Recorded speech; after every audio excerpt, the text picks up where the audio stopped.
After a few hours of restless sleep and some horrible dreams involving chewing my own teeth and insects crawling on my ears, it was finally close enough to breakfast for me to get out of bed.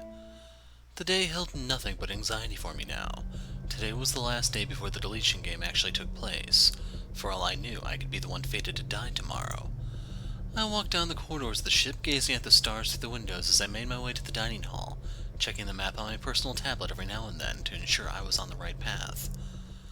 Suddenly, a pair of hands seized me from behind, grabbed me around the waist and hauling me backwards into an unknown room. As soon as I was released, I spun around frantically to face my attacker. A man and a young woman stood before me, enigmatic smiles on their painted faces. Staying there with her hands on her backpack straps, the girl with vivid blue hair seemed particularly proud of her handiwork. None of this seemed quite as pressing as the gleaming knife the man was holding in his hand. He took a few steps towards me. I see our guest has arrived at last. What do you want from me? The man advanced closer. I shrank back in fear as he flipped and caught the knife with a practiced hand. After a few moments, he offered me the knife handle. Care to do the honors? I'm sorry, what? Katashi made lemon tart. Tarte au citron, actually. They're the same thing. I usually don't encourage the crew to eat sweets before breakfast, but I think we can make an exception on this particular occasion. Please, sit. Katashi pulled out a chair at the nearby table and gestured for me to sit down. Once I'd taken my seat, Katashi carefully slid the plate of lemon tart toward me. The pastry was a lovely golden brown, and the lemon custard center had a gentle wobble to it. I gingerly cut 3 small pieces before handing the knife back to him. You don't want more? Katashi's a really good cook, you know. That's plenty big enough. You wouldn't want to spoil your appetite before breakfast, would you? I've heard his voice before, but I can't remember where it's from right now.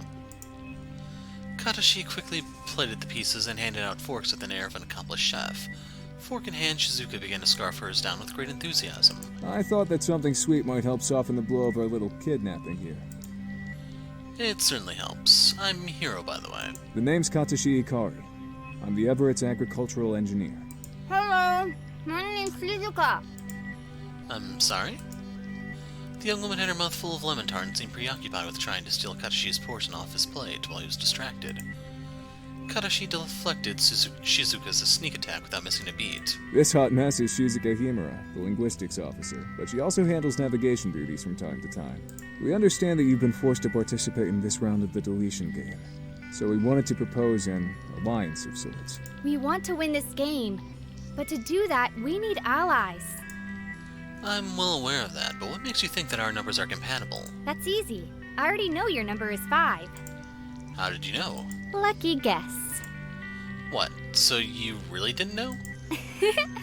Nope. Ignore her antics. What we really brought you here to talk about was the game itself.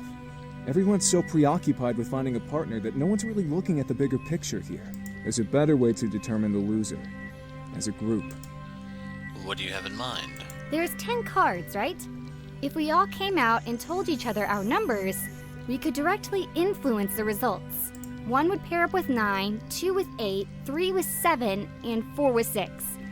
Then whoever was left with a 5 would be eliminated, right? Which I explained in the previous video, yes. We need to work as a team, the whole damn crew. This game isn't just affecting us. It's affecting the chances of every human being who's relying on us to finish this mission.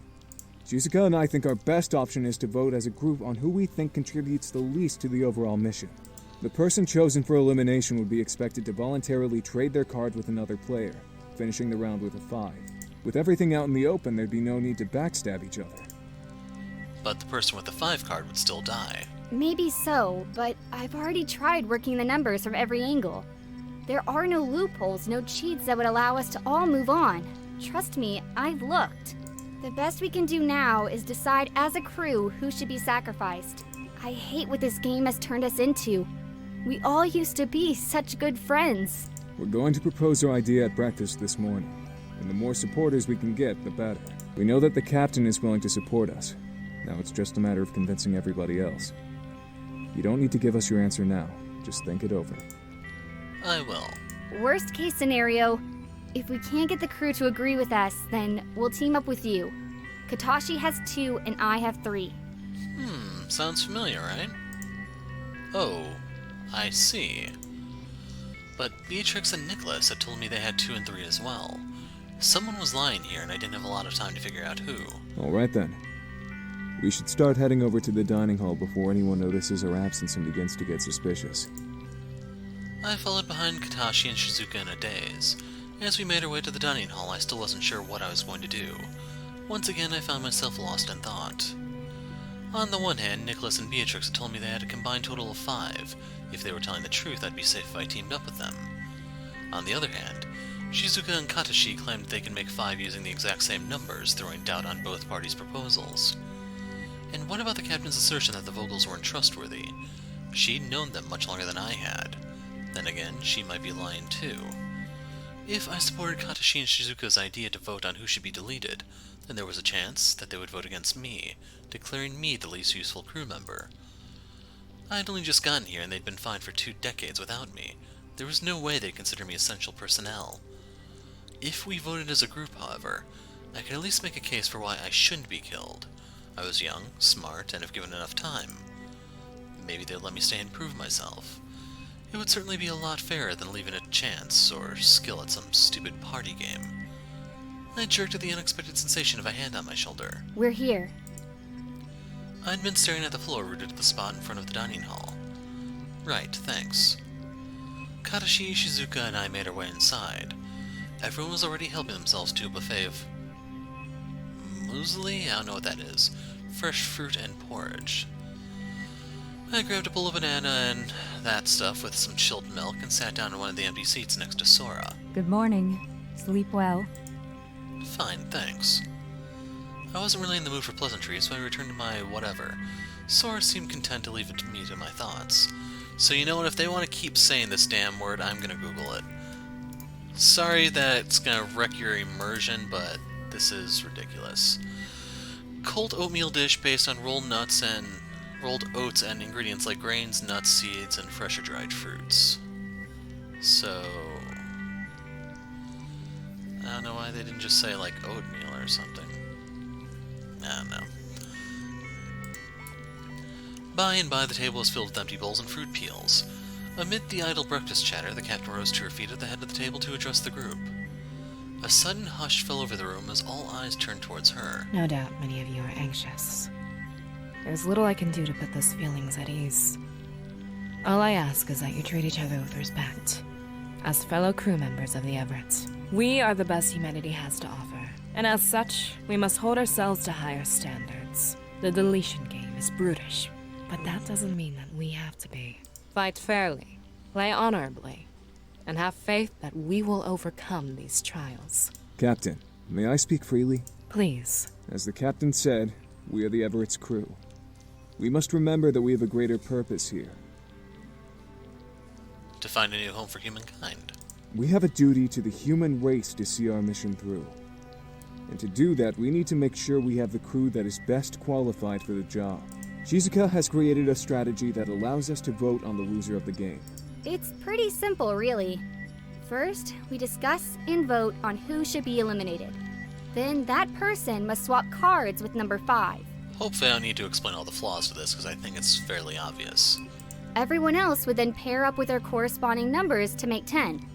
1 with 9, 2 with 8, and 4 with 6. If we agree to this plan, everyone would need to be involved in the discussion, and be willing to sacrifice themselves in the event that they lost the vote. It's certainly not a perfect plan, and at the end of the day, we'd still be sentencing someone to death, regardless of how we arrived at that decision. But it would get the job done. That's ludicrous. Why would anyone ever choose to cooperate if they lost? Is this even allowed? Wouldn't Dai protest? I do not believe that this plan contradicts any of the game's rules. The rules of Make 10 do not prevent disclosure of numbers or coordinated pairings. I'd rather not. Nikolas and I are doing perfectly fine on our own. Don't think you can drag us into your petty little scheme. We see right through it. You're just trying to expose everyone's numbers so that you can screw them over. I have to agree with my sister on this one. We'd also be putting ourselves at considerable risk, given the fact that we are the only profession on board that has 2 officers. Everyone here is important. There's no way I could ever choose between my friends. No. It seemed the idea wasn't very popular among the group. There was nothing I could say that wouldn't sound like it was motivated by self-preservation, so I decided to stay quiet. The thought is appreciated, Shizuka, but it seems as though the majority of the crew is against the idea. We will continue playing the deletion game as we have been until now. Dismissed. I was still exhausted from yesterday's investigation, not to mention the mental strain of not knowing whether I would live or die tomorrow. Only a few days in, the deletion game had already begun to take its toll. I collapsed on my bed fully clothed. What the hell was I going to do tomorrow? Could I trust the Vogels to stay true to their word? Would I be safer going with Katashi and Shizuka? There was little I could do but wait for tomorrow. Unless... The captain's kind offer from this morning suddenly came to mind. I wondered whether I should turn in early to clear my head for tomorrow, or if I should head over to the captain's quarters for her counsel. If anyone could help me, it was the captain. When she visited me early this morning, she'd had a gentleness about her that I hadn't seen before. For whatever reason, she genuinely seemed to want to keep me safe. It can't do any harm. I swung out of bed, exited my quarters, and moved quickly down the corridor. I didn't particularly want to be seen visiting the captain at this hour. It might suggest something untoward. Reaching her door, I buzzed her intercom. Come in. The captain's room had the same basic layout as mine, but hers looked much more comfortable. It had a distinct lived-in feel, whereas mine still looked sterile, the room of a stranger. The captain was sitting on the sofa reading something on her digital display. She folded the tablet shut on her lap as I approached and sat down next to her. I'm glad you came over. I needed to talk to somebody. I don't know what to do. This hasn't been an easy situation for any of us. In some ways, you have it the easiest. The person you see die tomorrow hasn't been your friend for a lifetime. True, but then again, I'll never get the chance to know them at all. It's hard to know which is worse. Was there something you wanted to talk about? Why not? Anything but the deletion game. It's all anyone has talked about since I've gotten here. Let's talk about something else. Tell me about yourself. There's nothing to tell. I'm not asking you to tell me all your secrets, just tell me one little thing. What do you do for fun? Well, sometimes I... No, you'll laugh. I won't laugh. Tell me. Promise not to laugh? If I laugh, I'll only do it on the inside. Well, I like to knit sometimes. That's actually a lot tamer than I imagined. Really? That's it? Why would I laugh? I usually get old lady jokes by the dozen. Yeah. I think it's cool. Katashi spins leftover wool into yarn for me, and I use it to make, well, whatever I want, really. Scarves, ties, gloves, blankets. I find it relaxing. No responsibility, no pressure. Just me and some yarn. Do you take requests? I'm sorry? I don't really have any comfortable clothing. I only have this uniform and a pair of pajamas. It was just a thought. I have been meaning to try out a pattern for a long-sleeved sweater vest. If you need someone to model it, I'd be happy to volunteer. We'll see. A pleasant silence fell between us for a minute. Well, I'd better get going. Thanks for talking with me. My door is always open. Good night, Captain. Good night. I left the captain's quarters in a daze, arriving back at my room in what seemed like seconds. My body felt like it was on autopilot, moving of its own volition as my mind wandered. Finally reaching my quarters, I slipped into bed and went right to sleep. Bing bong, bing bong. It's time for all competitors to wake up. Where's the snooze button on this chick? Alright, I'm awake already. Bing bong, it's time for all competitors to wake up. How do I turn you off? Well, if you must know, disassembled computer parts put me right out of the mood. Whips and leather, on the other hand. But not chains.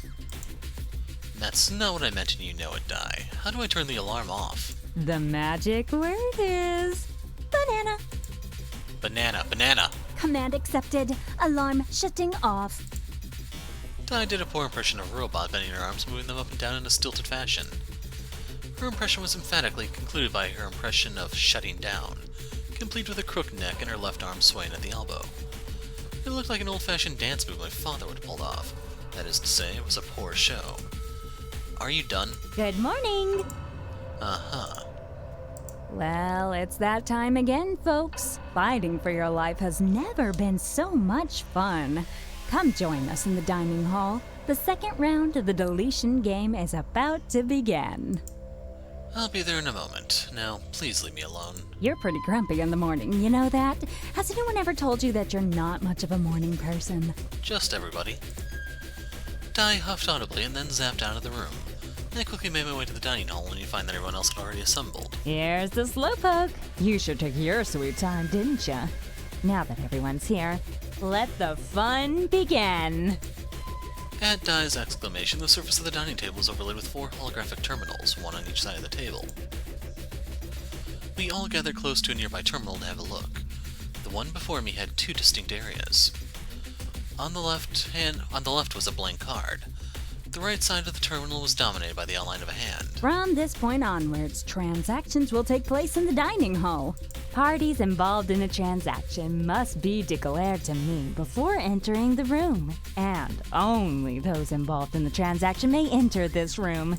Any attempt to force your way in or otherwise interfere with the transaction will result in instant elimination. Once players have entered the dining hall, they must choose who will control the transaction by using the primary terminal. The primary terminal is the one in front of the phallic statue. Come on over and have a look. We all made our way to the primary terminal to verify Dai's information. She wasn't lying. The left-hand side of the primary terminal contained an additional section with 3 choices labeled. Combine, Trade, Give. To use a terminal, you must place your hand on the holographic screen. Once your handprint has been verified, your card number will appear on screen. If you have 2 cards, both will appear. The person at the primary terminal must then choose which transaction they wish to perform. The players stationed at passive terminals can see which action is chosen, but are unable to see the card numbers of other players participating in the transaction. Results of a combined transaction will not be known until judgment phase. The only information that will be displayed is who you have combined with and the total score. Results of a trade or give transaction will be noticeable during any following transaction as your card number or amount will have either increased or decreased. In order to make sure that no one can see your card while you are transacting, each terminal has thick holographic walls. No one can know your card number unless you tell them. After all, half of the fun has been watching all of you lie to each other. I am available outside of the dining hall at any time should you need me to repeat these instructions or answer any other questions you may have. You have 1 hour to complete your transactions. I wish you all the best of luck. Now clear out. It's time to get the show on the road. Dai ushered us out into the hallway. Suddenly all pretense fell away as alliances grouped together publicly to finalize their strategies. Kimiko and Yoshiki, Nikolas and Beatrix, Shizuka and Katashi, Vladimir, Sora, and Melody. And there I was, standing alone. I needed to decide who I was going to pair up with, and fast. Groups stood in staggered clusters down the length of the hallway, all keeping a watchful eye on the door to the dining hall. None seemed willing to make the first move. Abruptly, Kimiko and Yoshiki broke off from the others and approached the hologram guarding the dining hall. Yoshiki and I would like to use a transaction terminals die. Very well. This way, please. As soon as the 2 of them entered the dining hall, the door slid shut behind them. The audible click of the door's locking mechanism conveyed a clear message to the rest of the crew. We were not to enter under any circumstances. Everyone else was trying to finish their arrangements as quickly as possible. The longer you waited in this game, the more likely the other players were to partner up or swap with someone else. This was it, the moment of truth. I decided to... So the reason why this one is viable is there's also something else that they're not alluding to in the game that I don't know is going to come out. So it's possible that they could screw someone else over and as a result leave them with a number lower than 5 but still not 10. Like there's no guarantee 2 will ever work with 8, so 2 may have to combine with 1 and 7 to make 10. And worst come to worst, there's no impetus for 8 to move because 2 is lower than 8. So let's do nothing and hope for the best. I leaned against the wall watching the flow of people travel in and out of the dining hall. The number of transactions was steady for half an hour. There was a distinct lull in activity at that point. Sora quietly settled herself on the wall beside me. So, what have you decided to do? Nothing. I've decided to leave fate to its own devices. I can't decide whether to go with Katashi and Shizuka or the vocals, so instead I choose nothing. Doing nothing might get you killed, you know. Doing something could just as easily get me killed. No, I've made my decision. Whatever happens, happens. Well, best of luck to you. Thanks. Best of luck to you as well. I spent the next hour just staying in the hallway. More than one wandering glance was cast my way, curious to why I wasn't taking part, but for some reason my decision to let fate decide seemed to soothe me. My life was no longer within my control. This should have terrified me, but I felt unconcerned by it. Extra, extra! Be sharp, sing on rooftop! Attention, attention! This round of the deletion game has come to an end. All participants are to meet in the dining room at once. That is an extremely old Simpsons reference, man. Dai's voice thundered throughout the ship. I froze. The moment we'd all been dreading had finally arrived. You'd all better hurry. I'm not going to wait to announce the results, you know. I closed my eyes, inhaled and exhaled deeply. I was as ready as I was ever going to be. It's judgment time, everyone. If you'll all take a look up here, I've created a handy holographic scoreboard for your viewing convenience. You can thank me later. In a minute, this board will display everyone's final results. Keep in mind, the numbers of each individual player in a group will not be displayed, only their combined scores. After all, what's done is done. My heart was pounding so hard against the inside of my chest that it threatened to burst into pieces at any moment. Shallow, rapid breaths were all I could muster as I clenched my eyes shut, horrified to see my fate sealed in glowing letters and numbers. I'm just so excited for you all to find out the results. Here we go. 3, 2, 1. So you can see a 10 here, so the little girl had the 10 herself. These two really did have the 3 and the 2.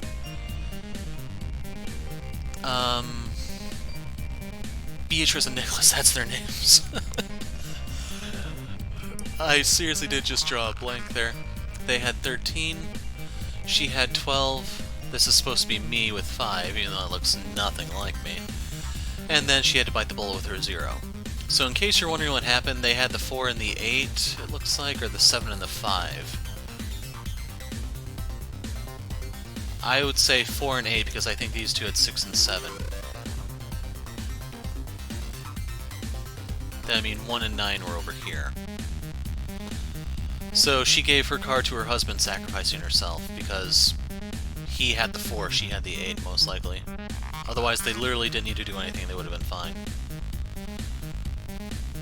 So it's also worth pointing out, we're equal, so that would have just been a random thing. But wait, the person with 0 is... What is the meaning of this, Dai? You got our scores wrong. Why else would my wife have 0? Tell me this instant. Vladimir stormed up to the hologram, demanding an explanation. His once kind face was distorted with rage, a deep crimson color crawling up his neck as he hurled a string of expletives at Dai. Hush now, love. Let me explain. Mommy, what's going on? Why is Daddy yelling? He just realized she looked more like the mailman than him. Everything's fine, sweetheart. Oh God, this can't be happening. Not again. I won't let you take the person I love away from me. Not again, he says. Interesting. You'll have to take me apart piece by piece before I let you touch a hair on this woman's head. How dare you accuse me of cheating? You must play by the rules, human, and so must I. It's not wrong, Vladimir. Please, honey, don't do this in front of Melody. Who did this? Did one of you trick her into doing this? I can't strangle the hologram, but I can still bloody well strangle one of you lot. Vladimir whipped around the room like a hurricane, threatening pain to everyone in the room. Vladimir, stop, please. Please don't tell me this is true. This can't be true. I can't lose you. All eyes were fixed on Vladimir, his fury gradually subsiding under the soothing influence of Sora's calming voice and tender caresses. I'm so sorry. Why? His voice quavered, cracking slightly. It was a hurt voice, the voice of a broken man. Why would you do this to me? To Melody? I did this for you. For Melody. And for what's left of the human race. When we signed up for this mission, all those many years ago, we agreed that we would do whatever it took for this mission to succeed. After what happened to Charles, to your wife Amanda, to our friends, I never thought I'd be able to recover. Then one day, you made me the worst lamington I'd ever eaten. And then, all at once, I saw you clearly. Between the late-night poker sessions and you letting me steal your chocolate rations, I realized that I loved you, and that I loved you for some time. But that doesn't change the mission. I don't care about the mission. Yes, you do. That's just the disbelief talking. You know that we still have a duty to this ship, that this is bigger than you or I. That's why I did it. I'm the most replaceable crew member. I've passed on everything I know to Shizuka. But you still have a job to do. Our little Melody. She's going to be a scientist, just like her father. And she'll pass down that knowledge to her children. And they'll do the same to theirs. You're still necessary to this mission, my love. I can't do this without you. Please, don't do this. You can. You will. For Melody's sake. Vladimir wrapped his arms around his wife and hugged her close to him. In that tender embrace, Vladimir conveyed the depth of his love for his wife in a way that transcended all words. He clung to her so closely, so desperately that it was painful to watch. It was impossible to shake the sensation that we were intruding on an intensely personal moment. Mommy, what's going on? Sora scooped Melody up in her arms, bringing her to rest up against her hip. I'm sorry, sweetheart. I have to go away. But Daddy will be here to take care of you and keep you safe. I don't want you to go. I know it's going to be difficult, sweetie. But I'm sure that one day you'll understand. Aw, aren't you guys just the cutest? But that's enough of that. Time is money, people. It's time to spin the wheel of fatality. Woo! With a flourish, Dai conjured a sizable holographic wheel split up into labeled sections. I barely managed to read all of them before Dai passed judgment. Gravity, airlock, oxygen, incineration, and spacewalk. Each one sounded more ominous than the last. Within seconds, Dai gave the wheel a hefty spin, and the sections of the wheel blurred into one another. My eyes were fixed on the wheel as it gradually slowed. Tick, tick, ticking its way to a standstill as the arrows circled the dial, finally coming to rest on Incineration. No time like the present. Let's head on down to the furnace room, shall we? Can't I just have a few more minutes with my family? No. Move it, sister. Everyone, follow me. As you'll remember from last time, attendance at executions is mandatory for all players participating in the deletion game. Come along now. I will not allow Melody to watch. I absolutely refuse. I must agree, Dai. Subjecting a child to the demise of a family member is unbelievably cruel. Dai spat out her answer through gritted teeth and a plastered-on smile. Melody is a participant, just like you. I won't bend the rules merely because she's shorter than the rest of you. How about because she's uglier than the rest of us? Just throwing that out there. She's a child. She's a member of this crew. Now, feel free to continue arguing with me. But for every second you push the issue, I'll be decreasing the amount of oxygen flowing into this room. Then let's go argue in the hallway. This is low, Dai. Even for you. Fine. We'll do it your way. It seems we have no choice in the matter. And here I thought a little CO2 poisoning might improve your personality. Maybe next time, eh, Captain? The march to the furnace room was grueling. I'd never seen a person die before, like any reasonable person. It wasn't something I ever thought I'd have to see. My stomach revolted at the prospect, and my mind felt completely numb. I couldn't even imagine what Sora was going through right now. Sora set a slow pace to the furnace room, dragging out the precious time she had left to spend with her family. The sound of Melody's uncontrollable sobbing was the only sound that echoed throughout the bowels of the ship as we delved deeper than I'd ever ventured before. As we filed into the furnace room, the ambient temperature rose with every passing step, and I slowly became aware of the gentle crackling of flames. The cavernous room was dominated by the raging fire of the furnace itself, held at bay by a thick pane of reinforced glass.